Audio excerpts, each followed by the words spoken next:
Mister chief minister, மாண்புமிகு முதலமைச்சர்,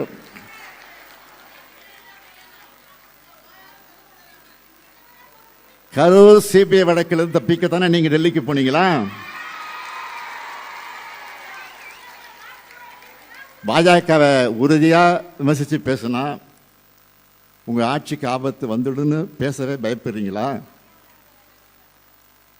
இந்த கேள்வியெல்லாம் கேட்டு ஒரு முதலமைச்சராக நீங்க அரசு கூட்டத்தில் கலந்துகிட்டத உங்களை மாதிரி நான் தரம் தாழ்த்தி விமர்சிக்க விரும்பல.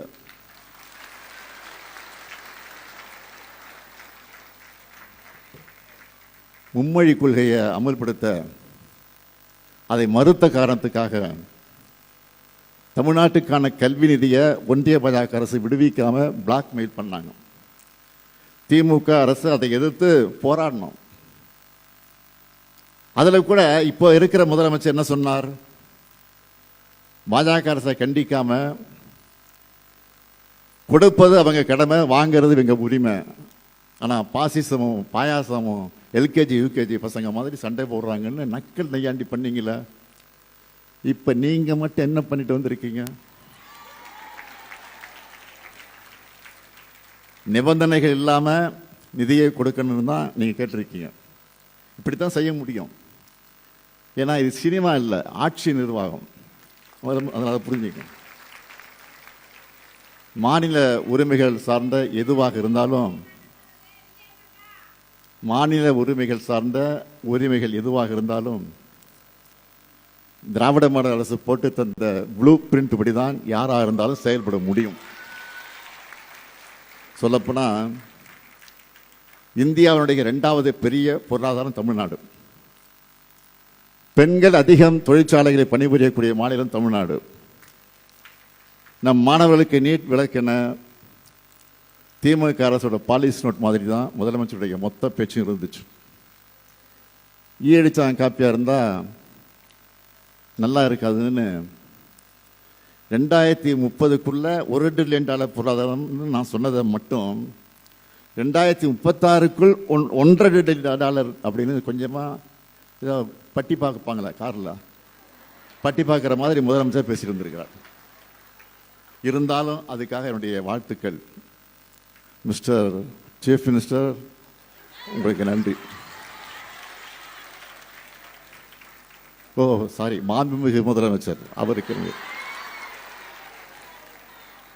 இப்போ வேற ஒன்றும் இல்லை. இப்போ நான் கேட்ட கேள்விகள்லாம் இங்கே வந்திருக்கக்கூடிய மகளிர் அணி உடன்பிறப்புகள் மக்கள் கிட்ட கொண்டு போய் சேர்க்கணும். மக்கள் கிட்ட கொண்டு போய் சேர்க்கணும்.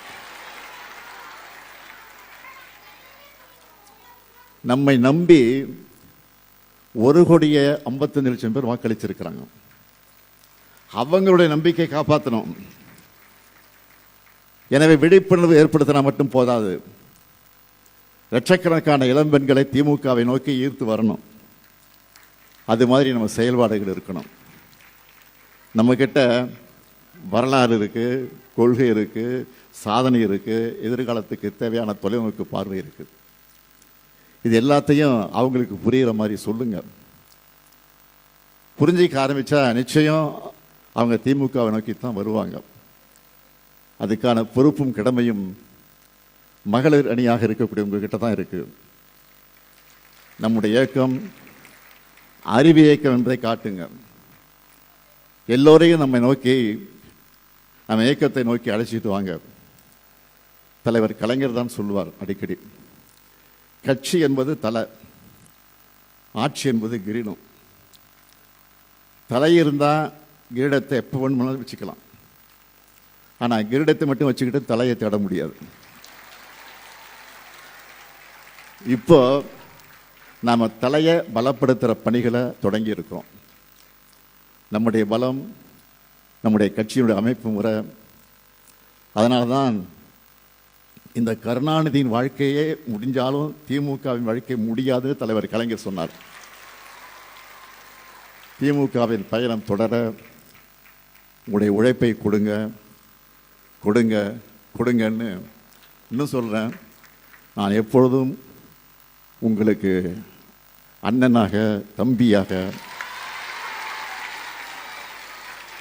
சகோதரனாக, உடன்பிறப்பாக, ஒட்டுமொத்தமாக உங்களின் உடன்பிறப்பாக இருப்பேன் என்ற உறுதியை சொல்லி, மகளிருக்கான உங்களுக்குரிய அங்கீகாரம் நிச்சயம் கிடைக்கும் என சொல்லி விடைபெறுகிறேன். நன்றி, வணக்கம். பிளே ஸ்டோர் மற்றும் ஆப் ஸ்டோரில் இருந்து பாலிமர் செயலியை QR கோடு மூலம் பதிவிறக்கம் செய்யுங்கள். செய்திகளை உடனுக்குடன் பெறுங்கள்.